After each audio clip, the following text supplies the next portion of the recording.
আজকের রেসিপি দই বড়া। দই বড়া আমরা কম বেশি অনেকেই পছন্দ করি। এর জন্য আমার লাগছে মাসকলাইয়ের ডাল। এটাকে আমি সারা রাত ভিজিয়ে রেখে সকালে ব্লেন্ডারে ব্লেন্ড করে নিয়েছি। এই ডালটাকে একটু পানি দিয়ে খুব ভালো করে ফেটতে হবে।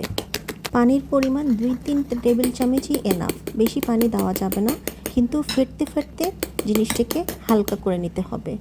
এবং একটি চামচের সাহায্যে আপনি যখন পানির মধ্যে একটু দিয়ে দেখবেন, যদি পানিতে ভেসে ওঠে তার মানে আপনার ফেটাটা পারফেক্ট হয়েছে। এবার বড়া ভাজার পালা।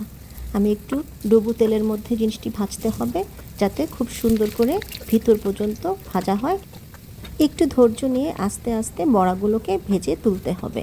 আমি একে একে করে সবগুলো ব্যাটার ভেজে নিয়েছি। আজকের কুকিং টিপস হচ্ছে, আপনারা কি খেয়াল করেছেন আমি এখানে কোনো চামচ ব্যবহার না করে করেছি চা ছাঁকনির ব্যবহার।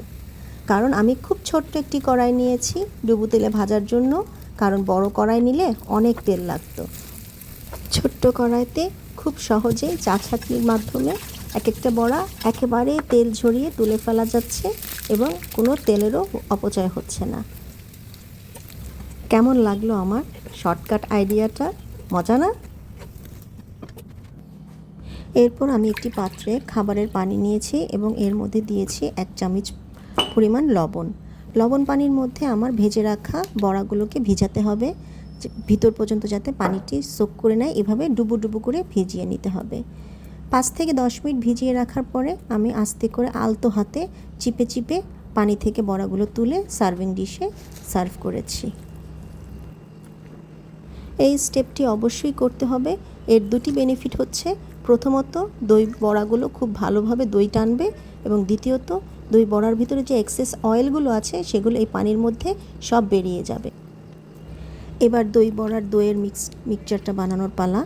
আমি এর জন্য প্রথমে একটি মিক্সিং জারের মধ্যে কিছু ধনিয়া পাতা এবং 4টি কাঁচামরিচ নিয়েছি এবং এখানে দিয়েছি 3 চামচ দই, টক দই। আমি এই টক দইটা ঘরেই বানিয়ে নিয়েছি, আপনারা চাইলে বাজার থেকে কিনেও দিতে পারেন। টক দইয়ের সাথে কাঁচামরিচ এবং ধনিয়া পাতাটা ভালো করে ব্লেন্ড করে নিব। এরপরে আমি একটি পাত্রে সেটা ঢেলে ওর মধ্যে আরও কিছু টক দই মিক্সড করব এবং এর সাথে দিচ্ছি সামান্য পরিমাণ লবণ এবং 1 চামচ পরিমাণ চিনি।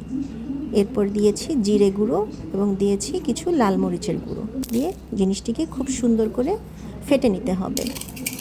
দইটি যত সুন্দর করে ফেটা হবে ফ্লেভারটি ততই এনহ্যান্স হয়ে আসবে।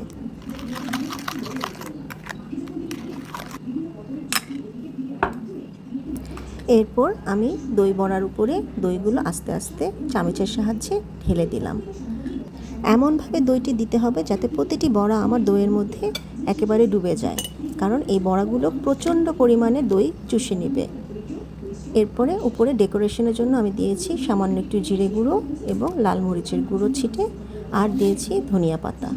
এই তো হয়ে গেল আমার মজাদার দই বড়া। খেতে দারুণ হয়েছে, বড়াগুলো প্রচণ্ড সফট হয়েছে এবং প্রতিটি বড়া যেভাবে দইগুলোকে চুষে নিয়েছে, মনে হচ্ছে না যে দই বড়া, মনে হচ্ছে রসগোল্লা একটি। আজকের জন্য এই পর্যন্তই। Thank you.